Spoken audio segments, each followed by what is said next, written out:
Good afternoon. In today's breaking news, We Don't Make the Rules is back and better than ever.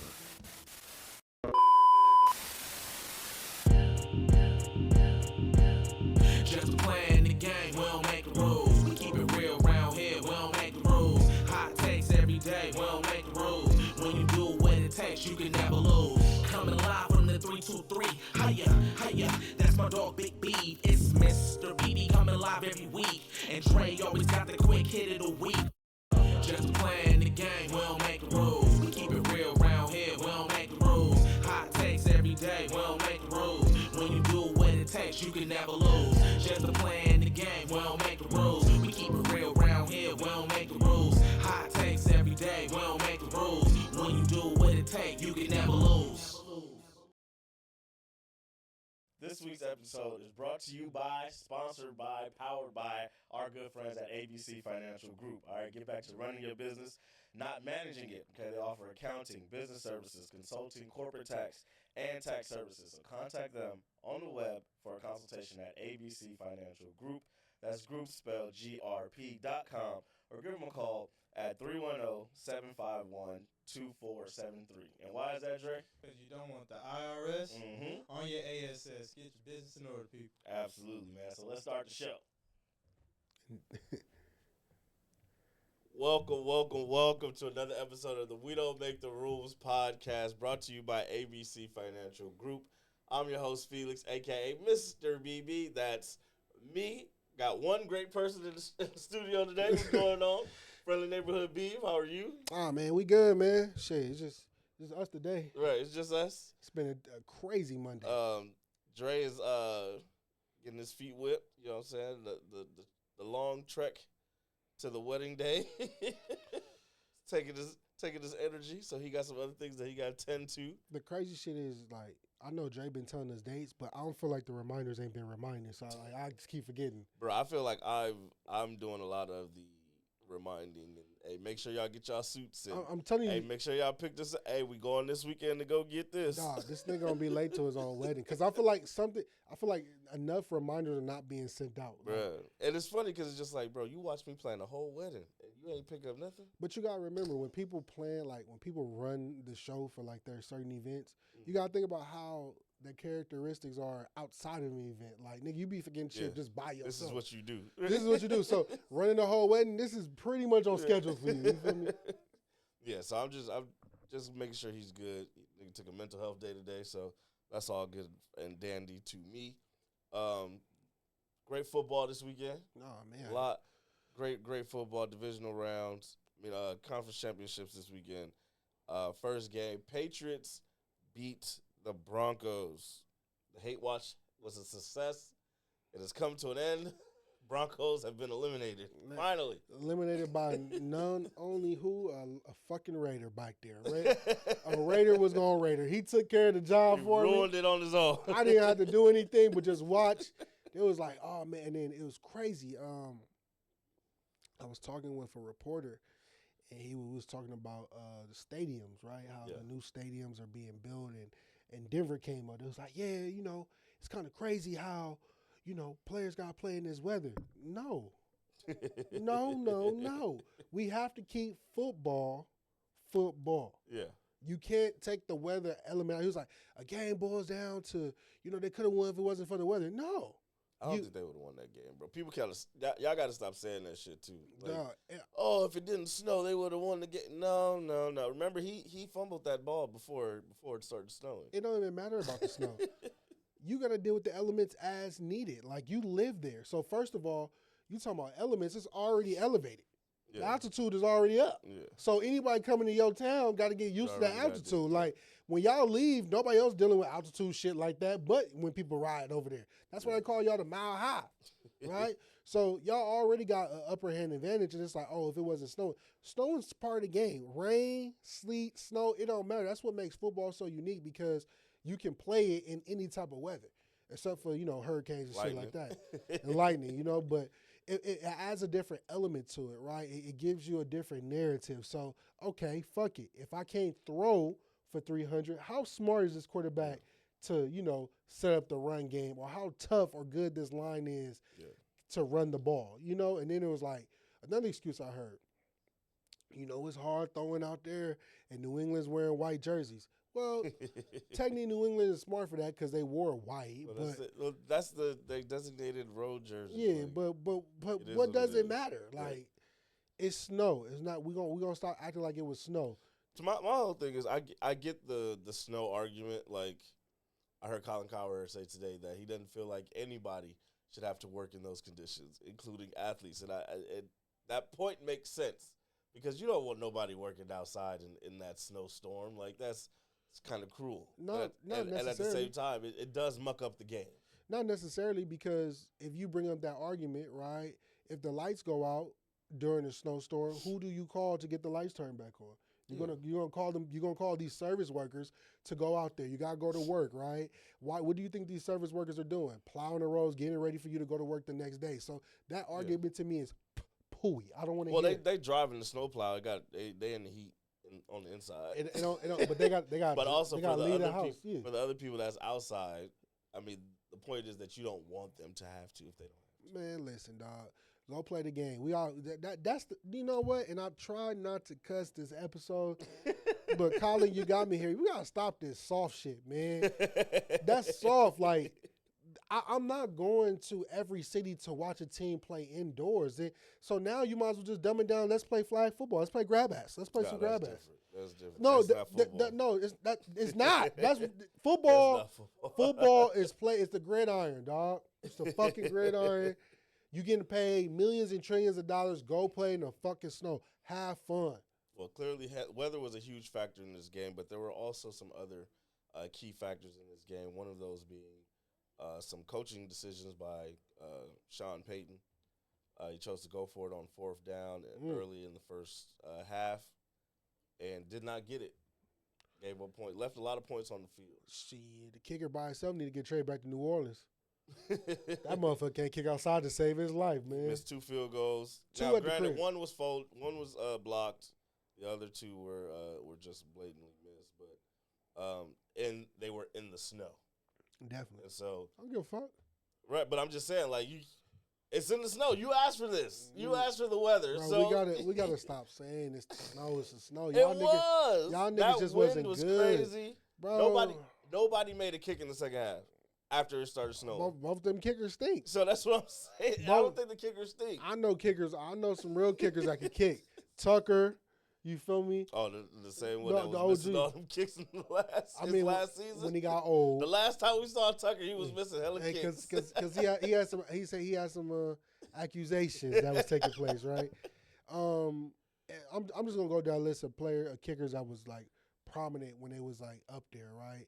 You had Jake Elliott was a star, right? You had fucking of course Tucker.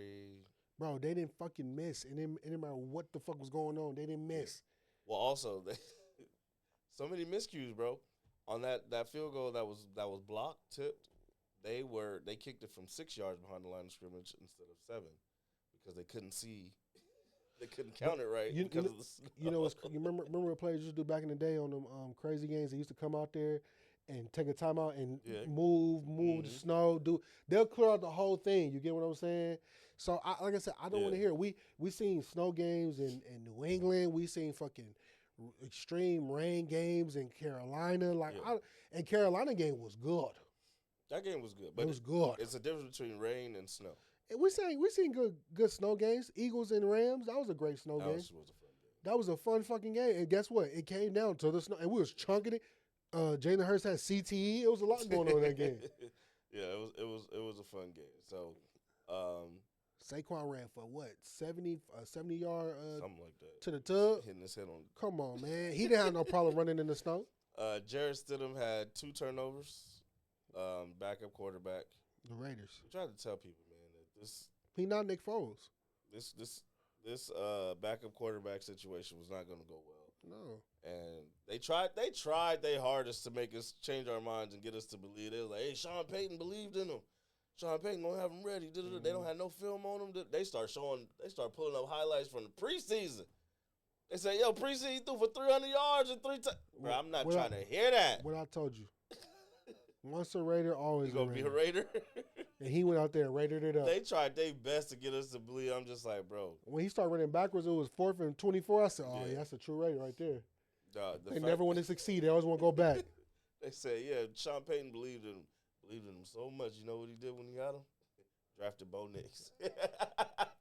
Could have been your starter, dog. Right. He was already on the team. Listen. He been there since Russell Wilson. It was like he a champion of sitting on the bench. Fuck out So, of yeah, here. but they tried their hardest, man. And again, Drake Maye did not have to play well to get to the Super Bowl. Mm-hmm. So we going Drake Maye, you still on the clock, brother. But he there. He's a game manager. He had to turn it. I bet right. He's playing mistake-free. Well, this game he played mistake-free football, no turnovers, didn't put the ball in harm's way. But they also did not allow him to put the ball in harm's way. They was calling plays where it was just like, hey, roll out and throw it out of bounds. Don't even throw it to the receiver. Throw it away. Look, let our defense play. Look, because you got to be smart, man. Like in those type of games, it's not going to be on a high power offense type of game. It's literally the game of inches that we preach about. And when you get those type of conditions, you damn right let your defense do what they got to do. Because if I stop them, they punt it. Guess what? These punts is not going to be good. These motherfucking kickoffs not going to be good. Everything. So basically cut the field from 100 yards, condense it down to now 60 yards. You're playing a 60-yard game right now. Because ain't nobody kicking it. You playing between the 20s. That's it. Yeah. And just figure it out. Look, hey, drop your nuts. Trying to flip field position. That's Hey, it. drop your nuts, mono and mono. Now, this is where you really hone in on your front five. Yeah. If they move in that line, they getting holes, they're running back, find his way, 3 here, 4 here, 5 here. It's a game of inches, baby. All you doing is inch your way down. If you get to the 20-yard line, you kick a field goal. Fuck it. Yeah. You hoping for 3 yards in a pile of snow dust. Man, good tush pushes. They acting like we haven't seen this shit in Buffalo. Remember Buffalo game? Yeah. Come on, man. Yeah, so interesting game. Chiefs? And the Chiefs, when that boy helmet cracked. Dog. I'm telling you, got great. Remember Pittsburgh? Insane. Pittsburgh be having some good snow games, too. You like watching the snow games, but you don't want to go to the snow game. Actually, no, I want to go unless I'm playing. I want to be warm. I'm going to go out there hooping and hollering for the sake of these niggas lose, and I'm sitting here fucking catching hypothermia. Why would you lose when I had the outfit on? Dog. I like playing in the snow. Snow yeah. games. It's not. How can I say this? As I've a never played in fan, the snow. as a fan, it's cold as fuck.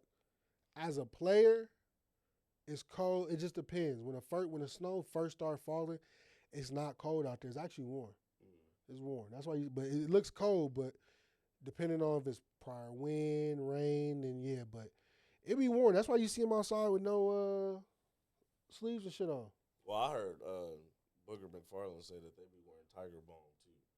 Yeah. So like it keeps the warmth in, and he was just like, yeah. They didn't tell me that my first game in the snow. Shout out to my boy Cheech from Sam Darnold. He went to UCLA, but when he went there, before I left to go to Minnesota, UCLA used to give out these warm thermals when they go to play teams on the East Coast. Man, when I tell you that motherfucker, it's sweat. You can sweat in it, but it's so, the texture of it was so thick and tight to where it kept me warm the whole time. That's fire. Shout out to him. Hell yeah. For looking out, man. Man, listen. And then the second game, Seahawks versus the Rams, the rubber match, 3-peat. And the Seahawks ended up holding off the Rams, man. They beat them 31-27 in a high-scoring game that a lot of people did not think was going to happen. Who didn't think it? I told the people it was going to be a shootout. Listen to me, bro. I know how this works. Ginger Cuz did it. Man. Sam Darnold. And K9 basically told niggas keep Charbonnet on the shelf. K9 was running like he was Robinson, Chubb, and Saquon Barkley in one. I told y'all they've been able to run the ball well with Kenneth, and they found something there. Man, listen. The Seahawks did what they were supposed to do. Rams, I don't want to blame Sean McVay, but I gotta blame Sean McVay. Really? You want to know why? Because on 4th and 4, 5 minutes left in the game, kick the field goal. Because I hear you. Because now, right? I got a rebuttal though. Because now you're down by 1 point. Mm-hmm. Your defense is doing what it's doing. You get the ball back with 3 minutes or 2 minutes. That's the thing. Your defense ain't been doing shit. Yeah, but in the, So and specifically that secondary has been awful all game long. for 2 years in a row. But And so like when you hear people talk, I got a friend that I work with at my second job, right? And all season he was just like, man, we should have drafted a corner in the draft. I've been like, we needed a corner, and it showed its ugly head in this game right here, bro. for 2 years, How you lead Jackson Smith and Jigba is the guy, and he just running wide open. I wouldn't even say that. Clint, was it Kunik? He actually came with a brilliant design. So if you watch that play again, right, they went 3 on one side and they necessarily had like a diamond formation because they was running cover 4. They didn't want to get beat downfield with JSN. So as you're watching it, how everything is set up, not only is the Rams corner an issue or their DBs, your linebackers are not favorable either. Yeah. So which player are you talking about? I'm talking about when Jackson Smith and Jigba scored. He was wide open. It was a clear coverage bust. This is it. Okay. It's not a coverage bust. It was actually a scheme bust. So the Rams actually ran this before. So if you go to that play, they got 3 on one side, right? How the routes are designed to break the cover 4 is JSN, actually the man that was in charge of him was a linebacker. Right. Because you had one route that took the corner out, right, which was the post going to the sideline, right? I'm sorry, you had the out going out, and then you had a post going up, which took control of both of the safety at the top and the other corner at the top, right? Got you. So now guess who's in charge for the linebacker? The linebacker is technically running if JSN would have went inside, he's responsible for him. Since JSN stuck his foot in the ground and went back out, mind you got a route that's going, watch my hands, folks, right? Watch my hands. Watch my hands, right? You got 3 right here. You had one receiver that went out this way. You had one that ran a quick post up this way. And then you had JSN that run an inside one, right? Mm-hmm. So this linebacker here is now responsible for him. It's a coverage bust. And it's actually a good coaching thing by Clinton because they ran that before in the goal line situation. They didn't score. Mm-hmm. So he went back to it again, and he bust their ass with it. Got you. And then the cool part, the Rams was actually in good position. It was just when that post went to this way, it took 2 players out of the equation because they were so focused on. I think it was. It went which way? So it was like the first route, the first receiver went out to the sideline. Got you. JSN went up to the end zone, and the one in the middle, he went up and over to the end zone. Got you. The 2 that was supposed to be the one that was supposed to bump over to JSN, they both got occupied by that wide receiver going like this. Now guess who's responsible for him? The corner. A fucking linebacker. Flat. No, it was a linebacker. That's a linebacker. He can't catch him. Yeah, there's no way. I'm watching the play on replay right now. You see what I'm talking about? I see it now. He just outflanked them. And I told people, right, for the Seahawks to win, guess who you got to pick on? Who? They corners. And I said the same thing with the Rams. For the Rams to win, you can't pick on their DBs. For the Rams to win, they had to pick on the Seattle Seahawks linebackers. Yeah. For Seattle to win, all you have to do is pick on their secondary. Yeah. And they literally tore them apart because their secondary wasn't good enough. So it's like you damn if you do, damn if you don't. That's why the Rams kept running a lot of cover 4 because cover 4 is a barrier so you don't beat me. You're hoping not to get beat deep. And they did get beat deep. That's right, and still. Open the play. Still. Because Rashid Shaheed running wide open. Not wide open, but he got a step on old boy and 52 yards in the first quarter. So, but at the end of the day, that game, because they knew each other's flaws and they play in the same conference, was gonna be a dogfight. And I love Sean McVay, but again, this is where Sean McVay got in his own way. Because you know how this game is going, right? It's a shootout. You score, I score. You score, I score. You score. You can't leave the field without scoring. I don't give a fuck if it's 7 or 3. You got to take something to keep yourself alive because in an instance you can stop them, right? And now you score again because it was an instance in the fourth quarter. Them niggas was throwing blows. Right. Touchdown. That's what I'm saying. That's why I still can't even blame him because he gave up or he left the field without points on that. But previously before that, bro, special teams. Oh yeah. Bro, what the way he tried to catch that and just fell on his ass, bro, I ain't seen nothing like that since middle school. You know, that's some high school Macamania bullshit. He was struggling from the start of the game. And again, you got to blame Sean McVay.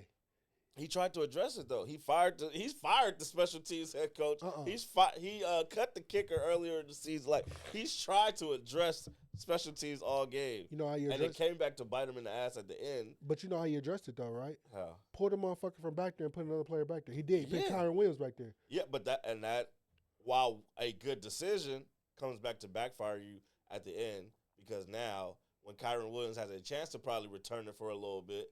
Just fair catches it, and now you got 25 seconds to try and go 75 yards down the field. I don't know where Blake Corum was, but this is where you switch them out. Put Blake Corum back there or Kyron Williams, one of them. Yeah. So if Kyron Williams going to return the punt this one, right, and you tell him, hey, running back, try to get as many yards as you can, right? As he's catching his breath on the sideline, have Blake Corum run the ball. You know what I'm saying? It comes down to knowing what you're doing. Kyron went out there, and they was just like, yo, just fair catch the ball, bro. We just need the ball. Yeah. We just need possession. We can't muff them because he muffed the punt earlier in the game too. I know he did. And then fell on it. Got lucky to fall on it. And then the other one he fell back. And it's just like, bruh. Knowing the magnitude of the game, and no slight on Smith. Once he dropped it, and you wouldn't have been back there after that. You wouldn't be back there no more. It happened in one time with the Eagles, bro. Devontae Smith started catching it. Yeah. And certain players, you like, but bro, you don't want to kill his confidence. You want to believe in your players, but then hey, listen. We will try it again in Levi. We're not gonna try. See you next week. We'll try. See you in 2 weeks. Because right now we all at home on vacation not really because of you, but because of you. Hey man, I'm kind of saying because of you, bro. And you didn't need no weather machine to get the Rams put out, man. How you feel about that? What's crazy is Rams fans was calling me. Why they calling you? I ain't know they demon. They try to get ahead of it? They try to get ahead of the curve from the meme. So that's why my meme was just the they didn't give me Sunday was. Not funny more, huh? No, it isn't. Man, they try to get ahead of me. They said, man, I know you're going to be dropping the memes. Yeah, you're like, I am. I'm going to keep it light, though. I'm going to keep it light. Everybody liked that Denver one with KJ. Shout out to KJ. Lay that hook back. That is hilarious, bro. Oh, I forgot all about that clip, bro. That shit funny, bro. But the main clip, bro, was the fucking NBA, bro. The Nets versus the Clippers. Oh, yeah, belt to ass. Belt to ass, bro. That shit was beat their ass. Someone called 911. They was beating the shit out of them, bro. Them niggas with the buckle. What? The belt buckle. On Terrence Man Night coming back, bro. They gave him a tribute video, and he just commenced to get beat the fuck up. Here, brother. Appreciate you. Only two players scored double digits on the Nets. That's crazy. It's terrible. That's crazy. It was terrible. All right, man. But yeah. So now we have a rematch of the 2014 NFL Super Bowl, Patriots and the Seahawks. How you feel about this? As long as the coach name is Mike McDaniel, right? Yes. As long as they give K-Don the ball on the goal line, they can win. Yeah, that was the game where it was the infamous did not hand the ball off on the 1 yard line. Russell Wilson throws an interception, game over. What's his name? Richard Sherman. Richard Sherman with the crazy meme, like, oh my God, what just happened? I'm waiting for Bad Bunny. They could have went back to back. Waiting for Bad Bunny and Ice. I'm not touching that. You know why I'm waiting on that? Why? Because I really want to see the protest, bro. People gotta stand up for that. I hope you do the whole. I want to. Hey, listen. You know why? Because I can see it, bro. I can because he said he want to wear a dress too. I can see it, bro, and I can see the ICE people losing their shit. But they don't know they in the Bay. They don't know about the Bay Area folks. They gonna lose their shit. Everybody going. Everybody, bro. They keep forgetting about California and about their protests, bro. You do a protest in California. You look what we did to the look. Not we. I ain't gonna say we, but look what the California folks did to the police. Yeah, they don't play with that. But Seahawks are the opening favorite, 4.5 points. 2 defensive head coaches. Yep. For the first time in a little while. And are you excited for this matchup? No. Why not? But at the end of the day, fuck Boston. It should have been me. Kevin Batula took my happiness. Bro, Matthew Stafford probably was yelling in the thing, this is the easiest championship in the world. But what's crazy, though, shout out to Sam Darnold. Badass kid. Lamar Jackson. Smoking Josh Allen. Josh Rosen. Not Josh Rosen. He was in that draft class. Oh, okay, got you. I see what you're doing. Baker Mayfield. Ain't smelled it, ain't been there, ain't seen the promised land. They haven't touched the grass in the Super Bowl yet. But this big head from the Incredibles supervillain made it. Shout out to Ginger Cuz, man. Ginger Cuz. Fight on, Trojan alumni. He the first USC quarterback to go to the Super Bowl. Since who? Anybody. Because it can't be ever. No, it is. 26 went to the NFL. He's the first one to go. Oh, wow. That's impressive. Shout out to him, man. Cash Fact by Beeve. That's what we call it. Cash Fact by Beeve. Yeah. This is it's gonna be interesting. I'm excited for the game. I think this is gonna be a good matchup, but it's one of those things where I don't know who to pick because you got 2 weeks of everybody telling you that the Patriots are going to be the underdogs, that they shouldn't lose this game, and they're going to come into this game with Mike Vrabel, Teddy Bruschi, Tom Brady as honorary captains, nigga. Like, they got all the stories about how, hey, nobody believed in us either in 2001. I don't want to hear that shit. Pass me the win. I'm telling you. And so I'm looking at the Seahawks, and I'm just like, y'all are the better team here. Y'all should win. Man, y'all defense is really good. Y'all got the better weapons on offense. And so it's just one of those things where I'm excited for everybody. I'm excited no one's practicing at the 49ers. Cardi B gonna be at the Super Bowl. Yeah. If they flash the camera on that debauchery over there, man. That's the most ghettoest love story I ever heard. Hey, man. Shout out to them. Wins. She was like, nobody believed in us. The girl, shut the fuck up. You running around still married. Let me stop. Cardi B. Hey, man. Cardi gonna take me to chorus too. She's supporting her man, okay? They having a good time. Shit, he got to support these other families. Hey, all his kids gonna be there. Absolutely. All of them. Sister wives. Devontae Adams misses another Super Bowl. A chance at a Super Bowl. That's who I feel bad for. 0-5. Shit. And now I would assume that he has the most catches in the postseason without appearing in the Super Bowl. Dog. He and Stephon Diggs were tied for the most catches, and now Stephon Diggs. Dog. Devontae, if you want to get you a seat in the Super Bowl, man, just come on to Philly, dog. We'll take care of you. This is where Drake got to step in and be like, y'all still not going to throw him the ball? Again, we'll take care of you. We'll take care of you, bro. If we don't throw you the ball, at least you're not going to argue back.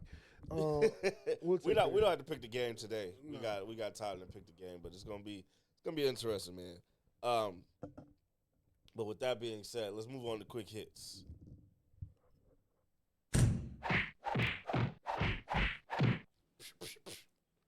Because you just brought up, y'all won team Devontae Adams, and I just want to know who is going to be your offensive coordinator, because somebody else just withdrew their name. He don't want to be the coach. He don't want to be the offensive coordinator for you. Why don't nobody want this job? Nick Sirianni. Nick Sirianni, bro. We don't lost our DB coach. He went to Chicago. He went to the Dallas Cowboys. We might lose our defensive line coach. He might go to Miami. Another coach went to the Giants. It really boils down to Nick Sirianni, man. I feel like this is his last year, straight up. If you don't win the Super Bowl again. Facts. You want to know why? Because it's not that you winning the Super Bowl is a problem, because he took us there twice. It boils down to the headache, right? You're too much of a headache at the end of the day. And, of course, Philly is definitely a hot commodity when it comes to coaches. The coaches tree is always hot there. But it's to a point where now I also blame the fans, because I feel like when you really sit down and think about Philly fans, bro, we are going to chew your ass up. Ultra hard. Bro, it's and I feel like a lot of people run for accountability, and it's like, the thing is, if you bring in an OC, who are you going to bring in? Because you're going to get held to the fire, and the fire is, we know what we got. Yeah. Right? We seen it already. For everyone that said Jalen Hurts rode the coattails, Saquon Barkley, put the film in of the Super Bowl and see what the Chiefs did to Saquon Barkley and how Jalen prevailed. Or you want to put the tape in when Jalen first got there for his first Super Bowl and how he took care of business before Saquon Barkley got there. Yeah, pretty well. So you got to think of all this going on, right? The nigga's mentally insane. And while I say that, he likes to win. he's clinically insane. So coming in, you got to know what you're doing, and then you can't be subjected to Nick Sirianni trying to change shit. I would say that's where I think where I agree with you that part of it is Nick Sirianni, where it is he's an offensive guru or he's an offensive coach, so they say, but you don't know exactly what his imprint is on the offense. Oh, you see it. So you come in as an offensive coordinator, and if you do bad, it's all your fault. But if you do well, it's all Nick get all the credit. And it's like, wait a minute, what the fuck? Well, not truly, because when Nick was there and Kellen Moore was running the show, we knew who was calling the fucking show. This is Kellen. Once Kellen Moore started opening up that playbook, that motherfucker looked real crispy. Got you. But what it boils down to is, with the Kevin Patula situation, he's still on the staff, but at what capacity? Kevin Patula's still on the staff? Man, he's fired as the OC, but they saying he's still sticking around. I don't know. Okay. I don't know how, he might get demoted, but then again, new OC come in. I'm not trying to hear this nigga. Yeah. I need all say. Yeah, I need to be able to run my offense the way how he literally said, if you come in, the job is offering. If you come in, you have complete control. But like I said, it boils down to just if you got it in you. Like, we are one of those teams that will hold you to the fire. And you think your job is safe, nigga, you'll be fired in a heartbeat. And we don't care. You got to have the cojones, because the Philadelphia fan base is not for the weak, bro. And, I mean, it's literally no guts, no glory. Like, if it goes well, you can be a head coach next season. And if it goes bad, your house will be egged. I think that was the first time in Eagles history that they egged somebody's house. It's so bad, bro, when other team, like, I've been a Washington Redskins fan, and he told me, he said, man, that man was terrible. He said, that's the worst offense I've ever seen. Who do you guys think? Do you have an idea of who you want next? Yeah. It's a young mind on the Rams. For Sean McVay tree. I want him. Nice. Immediately. Do not give me Matt Nagy. Do not give me. Hell no. Don't give me none of them old motherfuckers that you keep putting my name up to. Give me someone young that's might stick around for a few years. Give me a young tender. Speaking of a young tender, the Chargers have officially announced Mike McDaniel as the offensive coordinator. I fucking hate it. That's my man right there. Ooh, that nigga said a lot of motion. I can't wait. That nigga pulled up with style already. He said, I know how y'all be. You're right. Hi, my name is Mike McDaniel, offensive coordinator for the Chargers. I said, oh, it's real. And we locked in. The crazy part is he wants to be offensive coordinator. He does not want to move. He is good. We got two of the weirdest coaches in the NFL, bro. This is going to be fun. Is it really weird? Is he really weird? He just like his shit. They say he weird, bro. But he going to fit right in with his joggers and his designer frames, designer suitcases. He's a psychopath, bro. Oh, yeah, he's going to be good. He's going to be good. I can't wait to see what they cook up, bro. And we get players back from injury. Both our tackles back, man. They said we drafted center because Bradley Bozeman, dog, be getting tossed around. I'm gonna throw something on the rumor mill, bro. If the please. Chargers are smart, y'all should go get either Tyreek Hill or Waddle. Bring one of them down there. I'm down for Tyreek Hill, even off a broke leg. Yeah. Everybody kept talking about Jalen Waddle. The Bills should have got Jalen Waddle. I'm just like, bro, Jalen Waddle been hurt every year since he entered the NFL. What makes you think he was hurt at the end of this season? And y'all talk about the Bills should have traded for him to get him. I'm just like, can you see the combo of like that speedster, Tyreek Hill, and then you got the router of Ladd together? 60-yard bomb to Tyreek, because Tua can't throw it that far. No. Justin Herbert, all you got to do is stay healthy. Y'all got a good running back. Y'all fix your offensive line, and here we go again. We're off and running, man. Now we got to see who he replaced Jesse Minter with as defensive coordinator, because that's a huge loss. He went to the Ravens. Should be interesting. There's some good D coordinators out there. I hope so. Next quick hit. Steelers have hired Mike McCarthy. I made the same face. Man, I'm going to send you this meme video, bro. I'm literally the Joker in the back of the cop car laughing at all these Pittsburghs. They are tearing Pittsburgh the fuck up. They was like, Mike McCarthy came back, Aaron Rodgers there, think they're gonna bring it back. Bring it back. What? Is this the Packers or the late 80s, nigga? Is this the late 80s Packers? Yeah, it's like this is the safest bullshit hire I could have ever made. Like That's the nastiest hire by far. And I don't expect the Pittsburghs to amount to shit. We know Mike McCarthy. You know how ass his and they said philosophy they is. gave him a 5-year contract. He's 62. Like so. And but it still feels like they hired him to try and keep Aaron. And I'm just like, I don't even know if they cool like that. Like, The crazy part is keeping Aaron there for what? This thing 40 fucking years old. y'all just stuck in a cycle of mediocrity. Man, shout out to Phillip Rivers, dog. He know when to get out. Do we? Because yes, he does. Yeah, Yes, he does. Because he definitely went up there to Buffalo to interview for that job and was like, you know what? I'm cool. I'm gonna withdraw my name. Man, this is fun though. He said, "Fuck this shit." He's like, wait, I gotta actually like coach, like, Man, I gotta be here all the time. I love Twitter, bro. They put the clip of the longest yards. They were Fuck saying, it, I go in. They said Phillip Rivers gonna bench Josh Allen in the playoffs. After seeing him turn the ball over 4 times, he's like, fuck it, I got it. I got Say it. less. A mess, man. A mess. Next quick hit. Shedeur Sanders has been named to the Pro Bowl.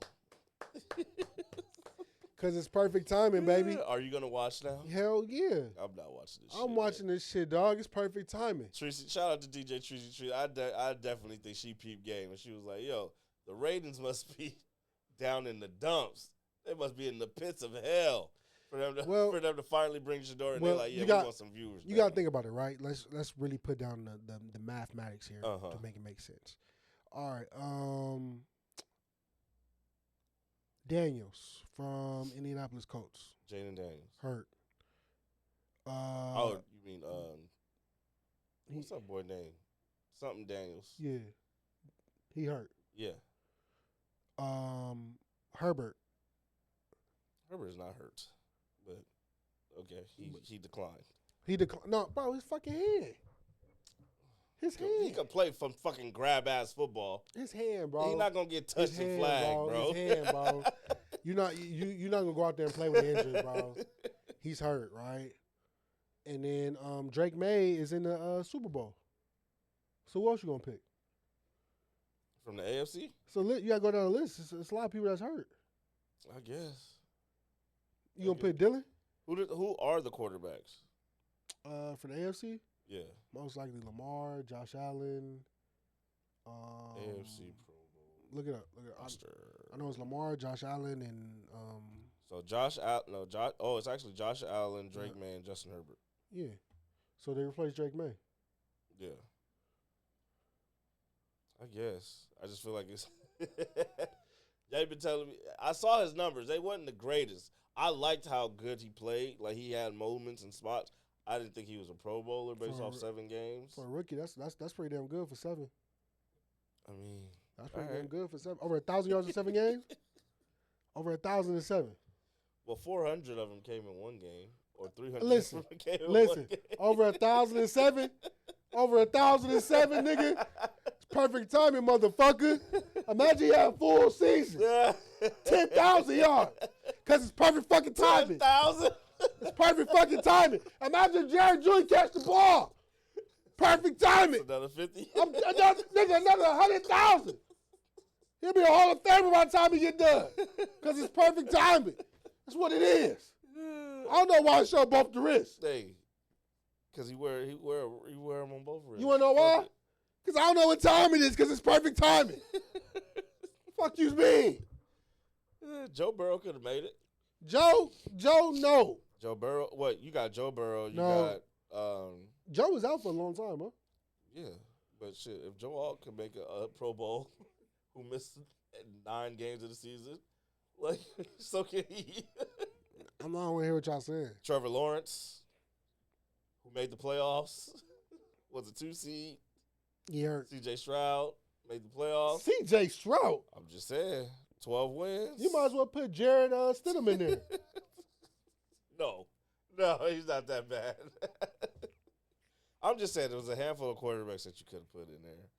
ahead of Shedeur Sanders, who was a fourth-place quarterback. That's all I'm saying. Perfect timing.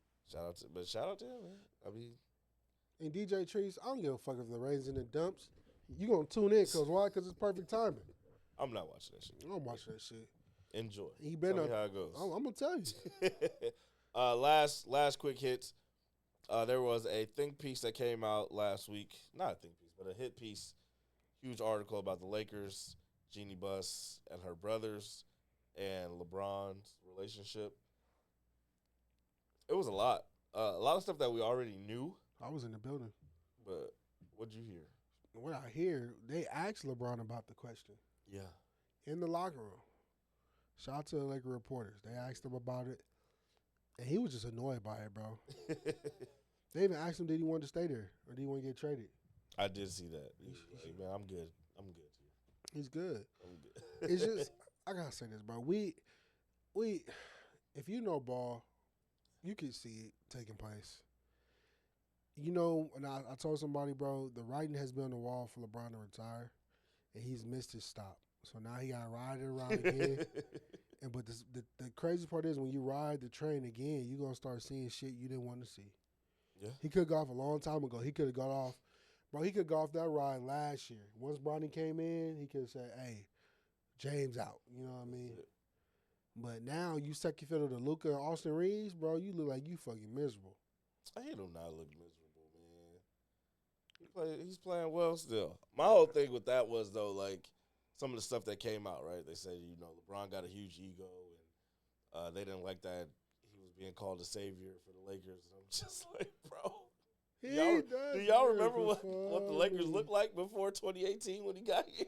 Rob Pelinka. That nigga was a savior. What are we talking about here? Rob Pelinka said, no, he not. Yes, he is. You know who was the savior? Who? Nico. Nico who? Nico Harrison. As soon as he got Luka, that nigga saved the Lakers, boy. No, LeBron was the savior because he also helped facilitate the deal for Anthony Davis and got you a championship. That's not bro. ego-based? I didn't say he don't got an ego. He definitely got an ego, Really? but You know, who cares? You know LeBron, when he sit on that bench and he looks at you like this, bro, they bring up you him getting traded.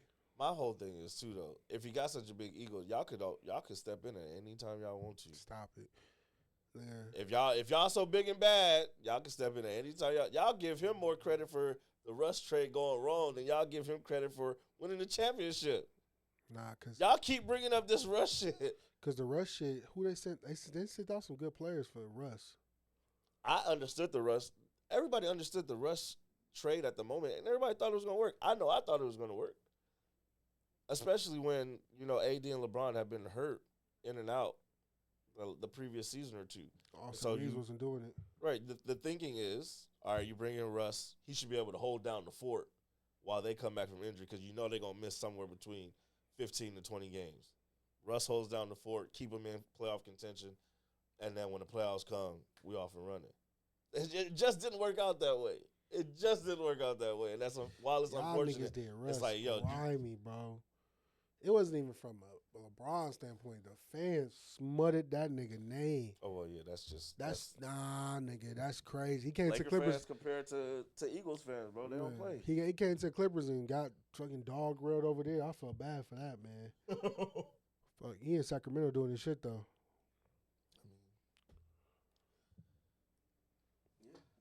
I don't have nothing to say about Sacramento, bro. Nobody do.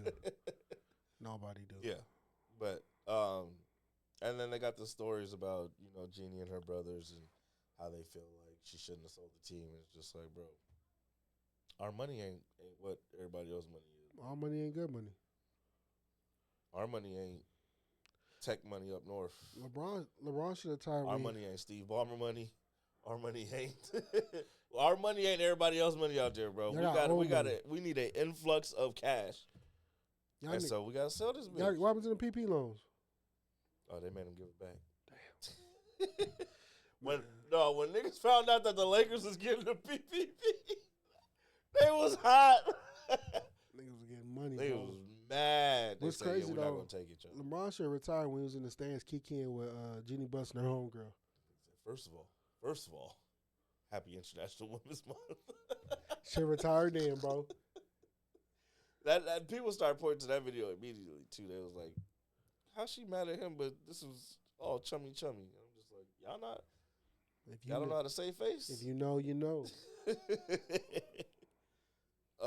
It's just interesting, man, and it's gonna be interesting to see how this Lakers season plays out. But LeBron got a year, maybe 2 tops. They can't trade him. He got a no trade clause, like so. He here till he don't want to be here for real. Like it's on him. Especially because the Lakers have a history of they don't want to treat stars bad, and so they know that those relationships go a long way. They don't want to bring him back in 2, 3, 4 years. Probably retire his jersey, like shit like that. So, just interesting story. I think everybody should go read that story. Last name Baxter for the reporter that put it out. You got anything else? What? I almost choked on my spit trying to look this up. What? I was going to say something smart. Let me just keep my mouth going. See? Rule breakers.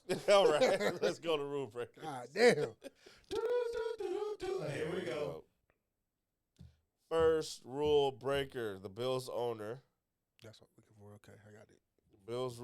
Bills owner, they had a press conference after firing the head coach, Sean McDermott, and the media was asking the general manager, about draft picks and, Keon Coleman. He was a healthy scratch a few times this season. And the owner jumped in and said, hey, can I say something? I'd like to speak. And just want to tell y'all that this GM here has been getting a lot of slack for this, and that wasn't even his choice. That was the previous coach's choice. He wanted Keon, not him. And Keon Coleman is still on the roster he's still signed y'all for like at least another 2-3 years. Hey, man, if I'm Keon, get me the fuck out of here. And the crazy part with the owner, they pulled up all the clips of him talking about how he liked Keon. Of course. Golfing and all this shit, shucking and jiving. And it's like, yo, this how y'all do, y'all people? No, the Buffalo Bills are the organization. I thought it was the Cowboys. Yeah.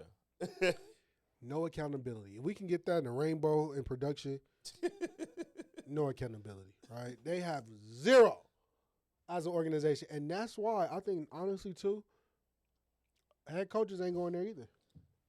I mean, you're not wrong. Like, that press conference did not do them any favors. And so when Sean McDermott was fired, I'm sitting here like, oh, that's the best job, clearly. Like, y'all got a division that y'all could win. Y'all got an MVP quarterback, you know what I'm saying, here or there. You got a good, solid defense, blah, blah, blah. And then that owner comes out and it's just like, oh, y'all dealing with some nonsense up there. Like, this is crazy. And this why, right, you're seeing some head coaches going to organizations, no questions asked, versus what the fuck is going on. Baltimore is off the books. Tennessee is off the books. Yeah.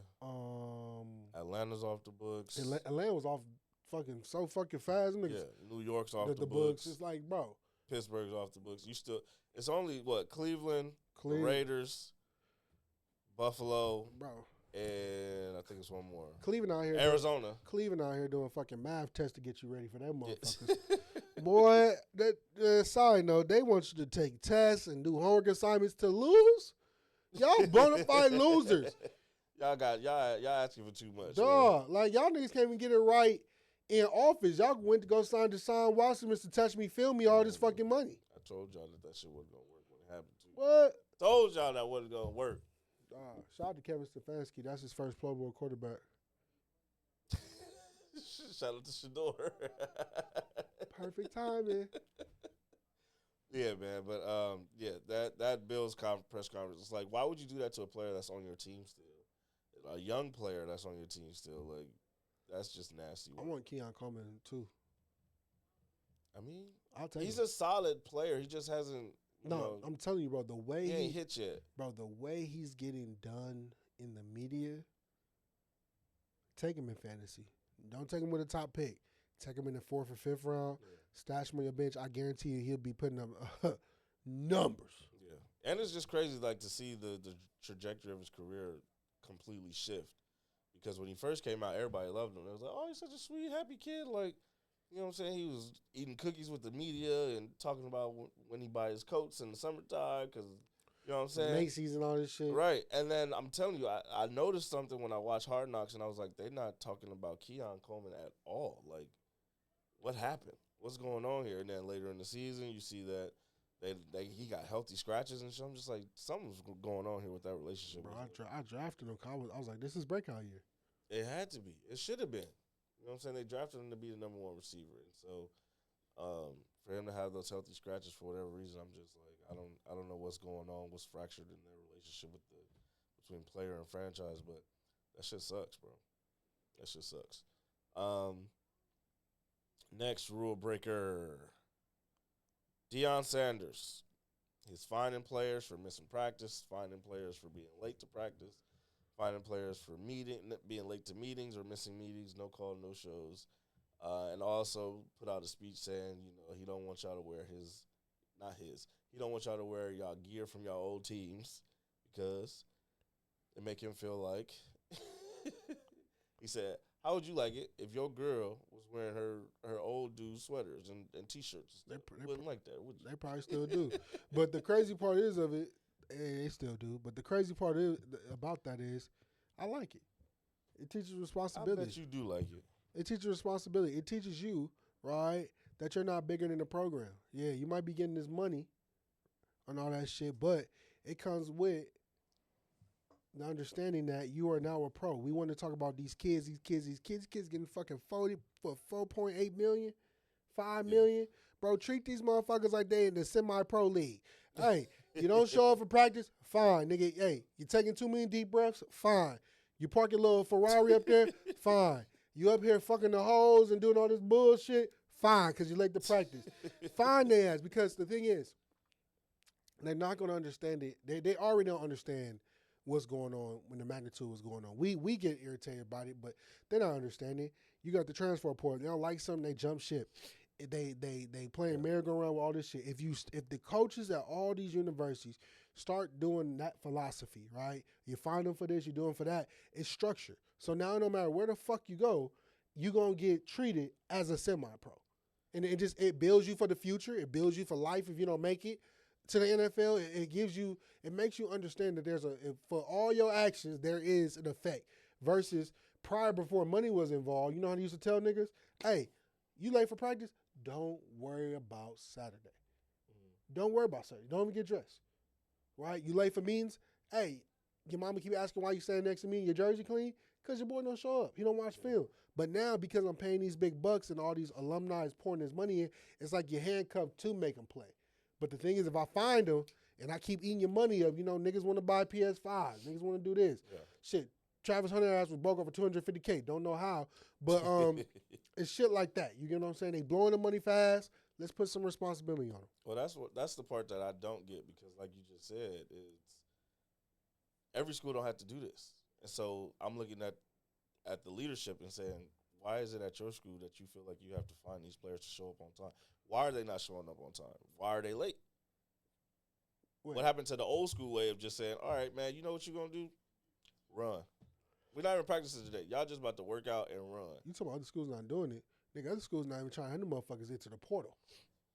But what I'm saying is I don't hear other schools are finding these players for... Oh, we don't know internally what's going on in other schools, but I know for a fact, like, it probably is some disciplinary actions going on. I think it is another school that be finding their players. Well, I heard Penny Hardaway was finding players at Memphis, but also, again, it did not go over well. So, other thing is, one, who's collecting this money? Two, where's this money going once it's collected? Because most times when you get a swear jar or something like that, it's you putting it in a big pot to do something with it. Where is this money going? Is it going back into your pockets? Is it going back into the program? Is it going into community outreach program? Like, where is this money going? Because you just took $2,500 for this kid because he overslept for a meeting. Where is this money going? I feel like or does he have a chance to earn it back? No. And so I would say the money technically should go to either the charity or back to the program. Mm-hmm. Because now, and this is a smart way of thinking it, you're creating an influx of another way of cash to get more recruits. I mean, maybe that, but the recruits shouldn't be. That's not community service. That's not community outreach by giving the money to recruits to come in. No, not recruits to come in. Like, if I want to go get another player, we got this extra cash from these. See, hell nah. Say hello to your new replacement, Mr. Late Man. That's crazy. Get your ass out of here since you want to be late. Yeah, that's. Nah, but I don't know how this goes. But I would say most of the time when you get fined, like I'm being for real. It's probably gonna go to charity. It's gonna go to like you know how the team has a charity or whatever. Okay. It's gonna be a big payout to a charity, because at the end of the day, you're fine, bro. Like when you get fines, you pay whatever you fine with. It's gonna get donated to charity. And then what happens to the player that says, I don't have it? Don't have to pay it. Don't have it. I don't have it. I'm a broke college student. Bro. I'm 18 years old. I do not know how to manage this money. I don't have it, coach. Now what? I'll catch you on the next touchdown. That nigga want to do the little. Yeah. Hey, look, as soon as you hit that, money. Yeah, so it's.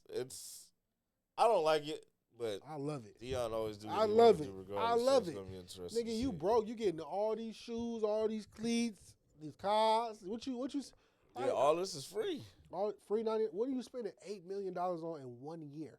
Hoes. You're not buying them right. You're not buying them right. I got 6 OnlyFans models on my line right now, coach. I got 6 of them, coach. Listen, dog, they don't be thinking, man. You can the option free. You can get it for free quicker than you can get it for paying. Hey, some people don't got game, man. A lot of NFL niggas don't got game. Facts. Speaking about somebody that do got game, Anthony Edwards. Anthony Edwards, great NBA basketball player. Plays for the Minnesota Timberwolves. They asked him about the situations going on in his city of Minneapolis, and people are upset about his response. So they asked him if he had a message for the Minnesota community, and he says, "I just love Minnesota, all the love and support that they show me. So I'm behind whatever they with. I don't really have social media, so I'm not in tune with everything. But I heard about the stuff that's going on. Me and my family definitely praying for everybody." To me, I thought it was a solid response. It's a great response. It is what it is. Like, that's as good as it's going to get from somebody who's already said that they do not want to be the face of the league, who's already said that, public speaking is not his thing. He's never come out and tried to be some type of activist. And so that was a fair response where it's just like, yo, I love the city. I'm rocking with the fans, and whatever they got going on, I'm praying for them. Bro, you would have thought he said, yo, I don't give a fuck about what's going on outside. The way that people have been killing him for his response and basically calling him spineless, and that is very middle of the road of him to not be more, what's the word I'm looking for, aggressive, for not being more radical. And I'm just like, this is crazy. Listen, dog, you're not even that fucking radical in your life, so relax. Yeah. He did, what he said was the best that you could say, because without thinking about it too deep, he said he stands with Minnesota. What more do you need? Do you want to go out there and march with him in the front line like he MLK? Maybe. Right. He did the best that he did. He responded the best way that you're supposed to respond. Because if he didn't say nothing, you'll be riding his ass. And if he said too much, you'll be riding his ass. He's riding that happy medium, and y'all still bitching and moaning. And that's where my thing comes from, where it's just like, it reminds me of the joke that Dave Chappelle gave. You know what I'm saying? Where it's like, yo, who the fuck cares about what Ja Rule thinks in a time like this? Like, why are you looking to Anthony Edwards for guidance in a time like this? Like, you really shouldn't give a fuck about what Anthony Edwards got to say in a time like this. But at the same time, had he just said, I don't feel comfortable talking about this, like you said, they would have been on his ass too. And it just feels like anything less than him saying fuck ICE, he was gonna get a lot of backlash for it. How can I say this? We all know, we see what's going on. we all feel how we feel about ICE. You get what I'm saying? But sometimes there is a time and a place. Yeah. And that wasn't the time or place. And he blanketed the best way he could as being for the community, right? Because if you come to him, right, he's probably behind the scenes doing some things, but there's no need for no player to come out there and be like, hey, fuck ICE and fuck everything they stand for. Da-da-da. Now you sitting here, and now all the other shit that you invested in now looking at you sideways. Yeah. You get what I'm saying? Because the thing is, you can have a big investment, you say some wild shit, you lose your investment. Well, that's what people's upset about. Like it's like, yo, you already got a bunch of money, so why do you care so much about these? Stop watching my investments? motherfucking pockets. That's what it is. Like, why is you telling me how to manage my money? Because when I lose it all, right, you're not gonna be there helping me, picking me back off my feet. Yeah, so you're stop be the one bullshit. Of the first one saying, how did he blow through all that money? Yeah, how irresponsible. Like damn, like people keep forgetting. People keep saying, "Oh, it's so easy. I would have said this." Okay, get in that chair and say it now. Yeah. Now I am shocked that there aren't more athletes being more vocal, because we have seen that, especially from NBA players in the past. Primarily like LeBron and CP3 and those of the like. CP3 at home. But CP3 at home. He still has a platform. Yeah. But it's interesting because those same players now they're in their 40s. You know what I'm saying? Usually they say as you get older that radicalism starts to die down in you and stuff. So, and it's up to younger players or younger people. I don't even want to put this on NBA players right now, but it's up to younger people to continue to fight, and it doesn't seem like it's as loud as it was even 5 years ago, right before COVID with George Floyd. It's not gonna be loud because their minds is focused on other things than standing up and being radical for what's going on. Their minds is more focused on Zeus Network. Shit. Or more focused on the baddies or this and that, or more focused on trying to get documentaries on shit that's already passed just so they can have something to talk about. They're not focused on what's going on. They're just like, oh, it will pass. Their favorite word, it doesn't affect me. Yeah, that's irritating to say it doesn't affect you. People say that all the time. Yeah. They're like, oh, it doesn't affect me. You know, I'm at the bottom. It does. Bro. It don't affect you until it does. And it doesn't affect you until you're sitting in a situation or sitting in a hospital. You know, you're sick. You go in there and they tell you something is not covered. Now all hell breaking loose. You're like, how can this happen? Right. Instead of crossing your I's and dotting your T's, you're not prepared for it, or you're not advised about what's going on. And I feel like the younger culture is so laissez-faire about shit.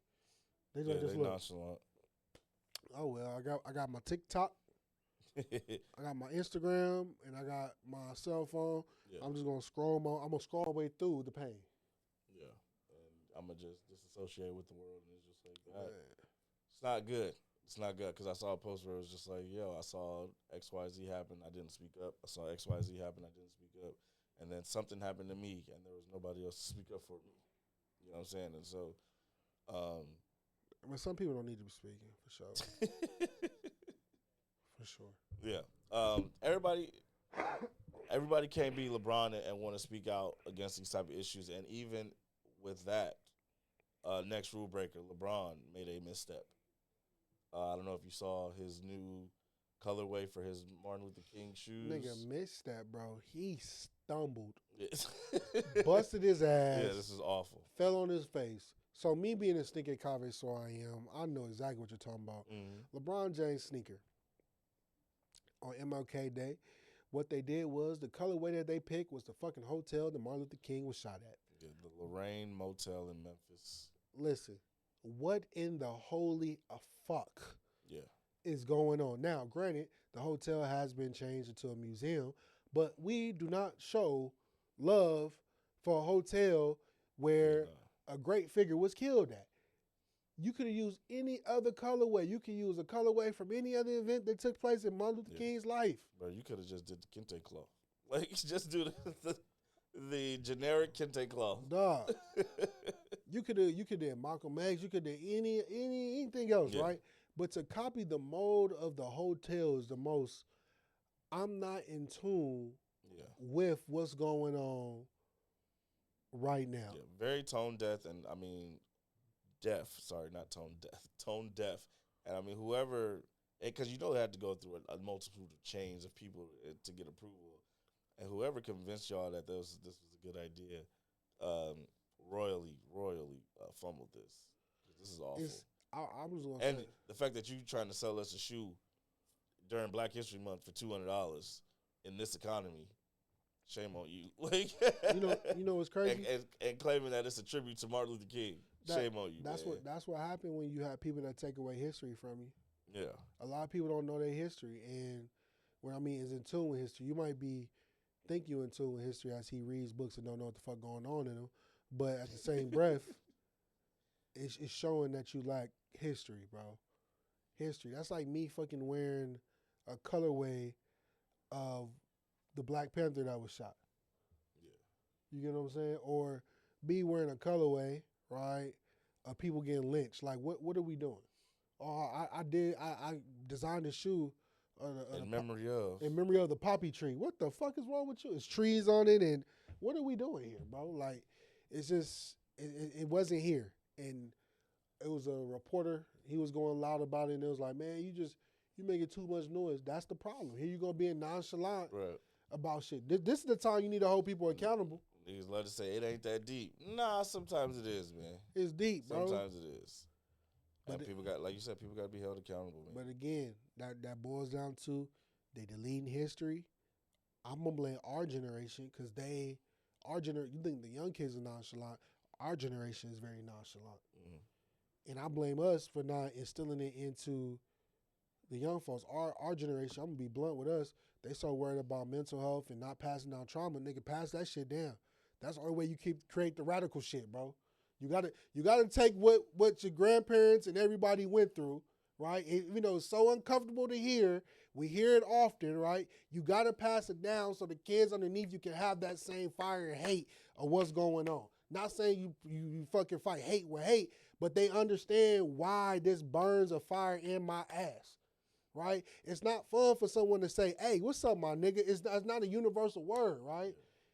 It's not fun to be called, a slave nigga or a house nigga. That shit not fun to be called that. You get what I'm saying? Like, we laugh about it now, but we hear jokes about it, but it's not fun. It burned a fucking nerve in my granny's head, my great granny's head, in regards to, walking in a store and this is for the niggas and this is for the white folks. You get what I'm saying?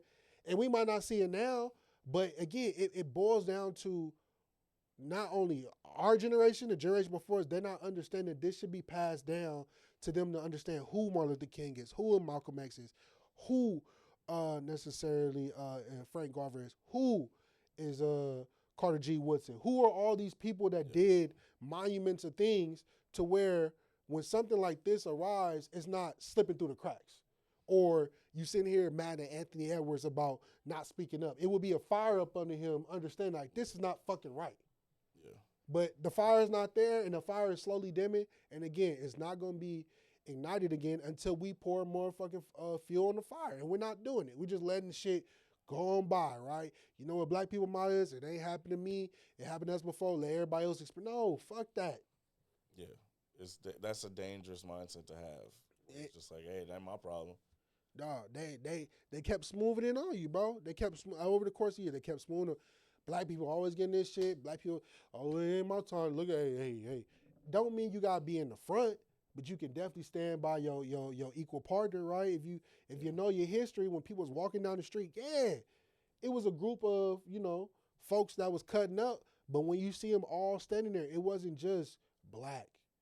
It was brown. It was other whites. It was definitely people of Asian descent. It was on some people. Was standing on the right side of history, and of course, them same ones that were standing on the right side of history, their counterparts were standing on the wrong side of history. But the more right you have and the more knowledge you have of what's going on, you can have that fire. And I feel like that fire is being dim, and a lot of people ain't pouring gasoline on it to light it. They're just letting it go by its wayside. No, that's a great point. Like, not all.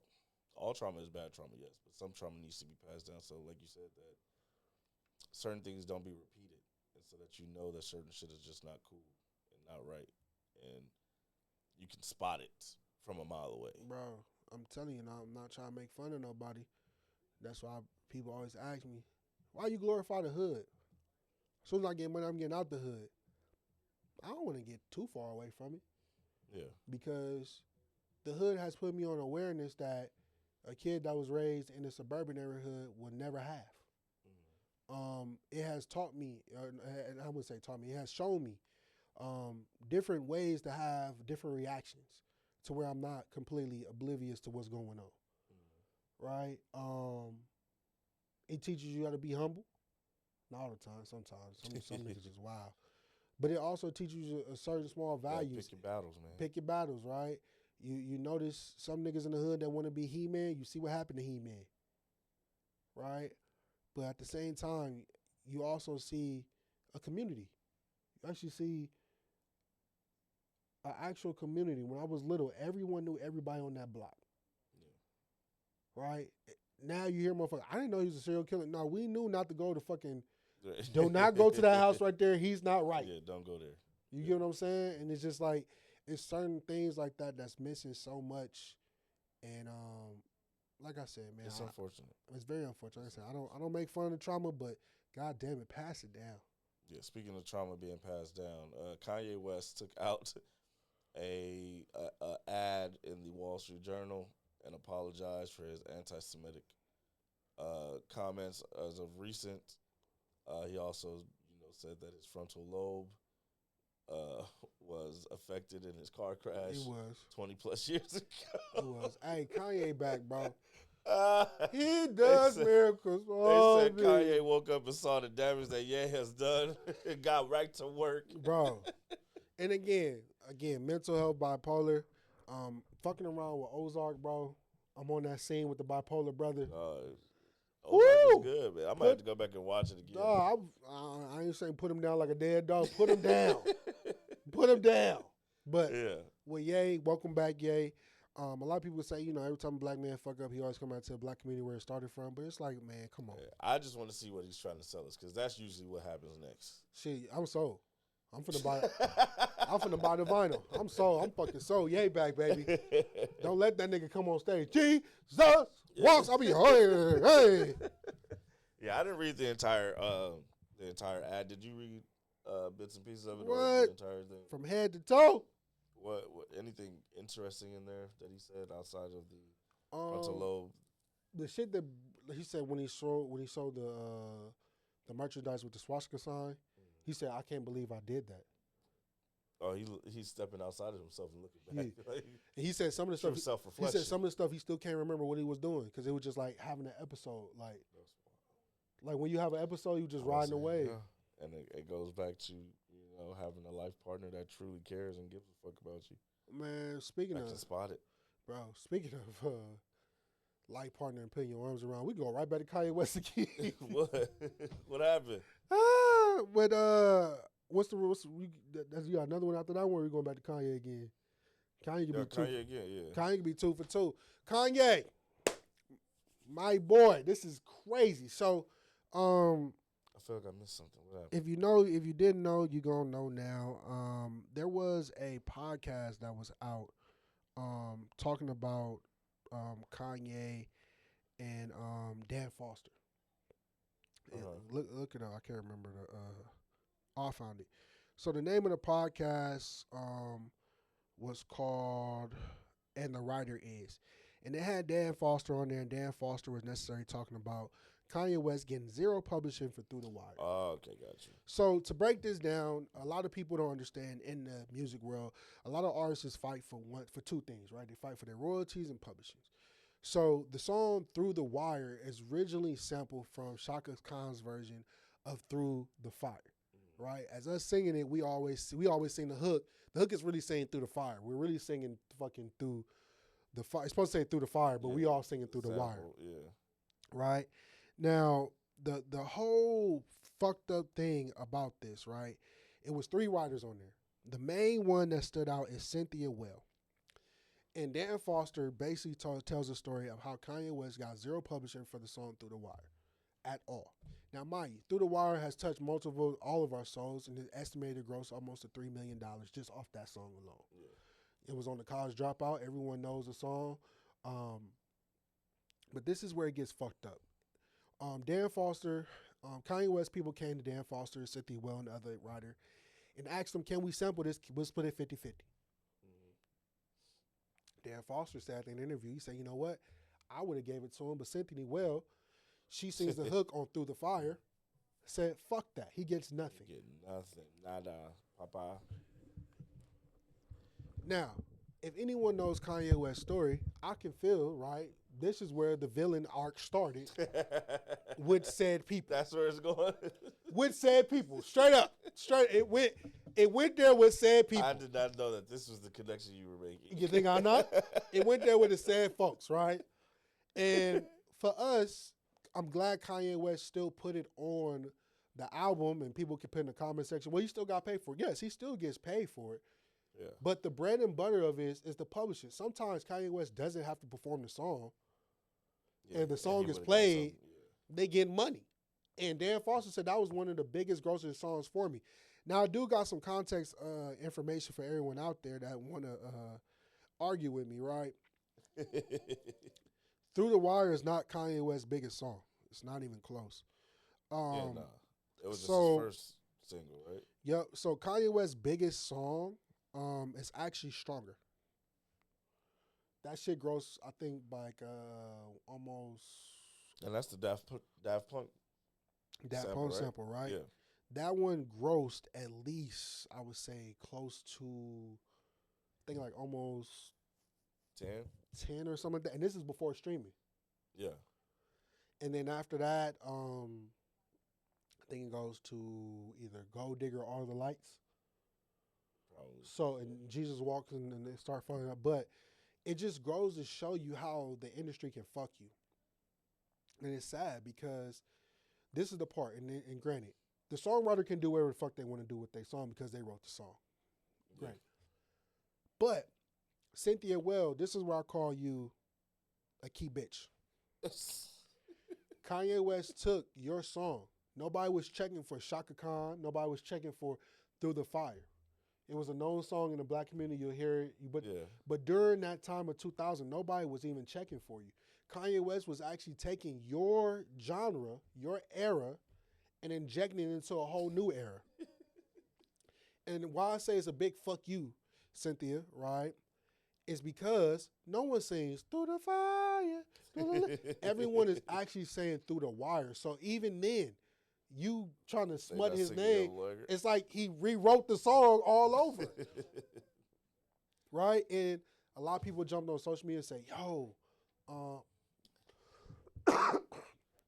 they was like, yo, it changed the meaning of the song for me. It don't. I still love it, but it's an asterisk next to it, thanks to Cynthia. Yeah, it's one of those things where it's just like, hearing the stories, it adds another, to me it actually adds another layer of hardship, because that song is about coming through, a bad time and coming out better for it on the other side. And so, by her, saying he gets none of the publishing, I'm just like, this is the greed that they talk about in the Bible. Like, I actually applaud him, because him putting it on there, he gambled on himself. For sure. So him gambling on himself. He said the fact that y'all cleared it was enough for me. And the crazy, I know it's a good song. And the crazy part was which was very fucked up. And they knew this too. Like Dan Foster said, oh, he was big. Like he was on his way to being big. So it's like y'all basically fucked him out of it. And like he could have said fuck it and then put it on there. But why y'all didn't fight her harder on saying, yo, give him the other two something. Bro, the other two riders could have fought it. Like you could have said, instead of saying 50-50, you could have said 60-40. Right. You could have said, you could even give him the bottom. You could say 25 this. But to say fuck him, and he didn't do nothing to you but just showing homage to you, and it wasn't even really you. Right. Because think about it. They're getting paid hand over foot for Through the Wire and Through the Fire. Yeah, both. Because Shaka Khan don't get shit. She's the performer. She didn't write it. That's crazy. Yeah, it's nasty. It's nasty. Fuck. Yeah. That's the music industry, people. Facts. Hey, always get your publishers and royalties, folks. All right. Let's see. Last rule breaker. Inside the NBA, bro. I don't know what ESPN is doing with Inside the NBA, bro, but I don't like it. They've been on a total of 5 times since the season began, and it's just it makes no sense to me. I literally caught myself last week like, yo, when the last time Inside the NBA came on? That's the point. That shit is crazy. The point of the NBA, the point of Inside the NBA, brought to you by ESPN, is to make it non and void, make you forget about them, because then they can easily fade to darkness. That's it. Which is so sick. they bought it just to shelve it. Bro, they talk. So Ernie and it was like, well, we're gonna be on the heavy back end of the schedule. They're gonna do the playoffs, but it's not fun because I would just say it's not fun on ESPN's standpoint. It's not fun for the NBA because the NBA fucking missed the mark with this. I gotta turn in Monday to Peacock to watch this, right? I gotta turn in on Tuesday on NBC/Peacock to watch this. Wednesday is ESPN and Friday and Thursday is Prime. Think about it like this back in the old day. Nigga, it was ESPN, TNT. That's it. For like 20 years. And then when the second half of the season came on Sundays or Saturdays, Charles Saturday afternoon, ABC, Sunday night, Saturday night. Hoops. Like the NBA killed not only their product, they also killed inside the NBA. Yeah, and it's just one of those things where it's just like they try. It feels like they're trying to be like the NFL because the NFL got games on CBS, Fox, Prime, Netflix, and Peacock, and it's just like, bro, it's different because NFL is once a week, and then they'll have standalone games. Y'all got games every fucking day. Dog. I don't know where to watch my favorite team. Bro, it's not even that. It's not even that. Like, you could tell people are disengaged. Like, the quality of people going to the games are disengaged. People paying attention because, like I said, it was ESPN, TNT back in the day, and then you had NBA League Pass. Yeah. And people used to do what they got to do to get that. Now and you can watch the Hornets on NBA TV. Bingo. Then they threw NBA TV on Tuesday or something like that. But now it's like, it's so confusing to where you're disengaged or now you're going about your day and you're not even focused on your favorite team. You're not focused on the storylines that used to be built from like inside the NBA or all that type of shit. Yeah. You just got your talk shows talking about it and it's killing the product. And everybody keeps saying, oh, Amazon Prime is killing the game. They're not really killing the game. I think it's truly the entire thing as a whole is just, it's too much every day to try to find. I don't know what it is. But bro, I'll be looking at my phone. That shit seems stressful to me. Then you got the 8 o'clock start time. Right. Like, I want to go to bed. And we're on the West Coast, and we like, yo, this shit starting late as hell. Bro, the NBA watered down their own product because they're trying to keep up with the NFL. And it's like, you got to think about the NFL. It's fucking 18 weeks. Yeah. 18 weeks, everybody play every fucking Sunday. Sunday, Monday, Thursday. I don't have to think outside the box. Right. Sunday, Monday, Thursday. NBA is Monday, Tuesday, Wednesday, Thursday, Friday, Saturday, Sunday. What the fuck? Y'all got games on every day.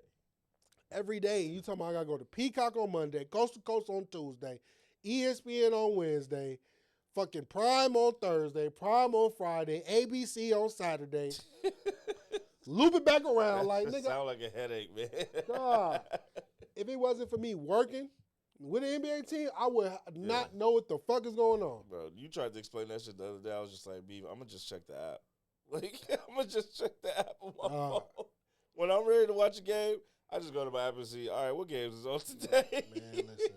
Because I ain't got time to try to memorize that shit. That shit's a hell haze. no. It's a haze. It's a mental haze for sure.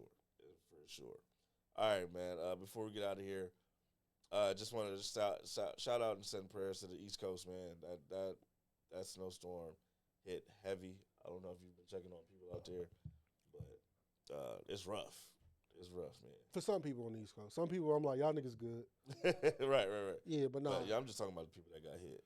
Facts, bro. Pipes being busted, water on the flow. Prayers up to y'all. It always take me back to that Hey Arnold episode with the mailman. I hate the snow. I hate the snow.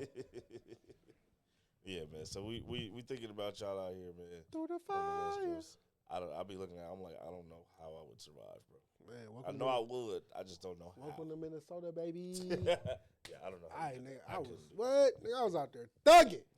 Benny showed me the backyard deck full of snow. He's like, yeah, I got to shovel this so the dogs should come out here and pee. Yeah. I'm like, what? Shovel that, bro. It was walking to class in it. Yeah, but he was showing me that it froze over, so now it's ice on top. And they Yeah, shoveling the sidewalk. Yeah, you gotta chisel it down to get the ice out. If not, and then like when it melts, this is the worst part, when it melts and the wind chill kicks in, so the water now turns into ice. Slip and slide. What? Bust your ass, nigga. You be, bro. I kid you not. I bust my ass one time. Was laughing like Courage the Cowardly Dog. Yeah, no. All you could do is lie. Like, fuck it, I'm here now. Feet was like this. No, feet over your head, like. Damn, is the bottom of my soul red? All right, here you go. Greatest marketing campaign of all time. You want to know why? Because you like your shoes. Why? Because I'm stepping in the blood of the Lord. All right, Drewski. All right, man. We getting up out of here. Thank you for. Hey, man. Thank you for tuning in to the We Don't Make the Rules podcast, brought to you by ABC Financial Group. Be sure to follow the pod at WDMTR on all platforms. Follow me at Felix_Reyes Jr. Mr. BB. That's me. B. Where can they find you? Leave it to me, 31. Why? Because I am that shooter. Lord, I'm stepping. Hey, man, the Lord is good all the time and all the time. Lord is good. All right, we'll see y'all next week. Peace.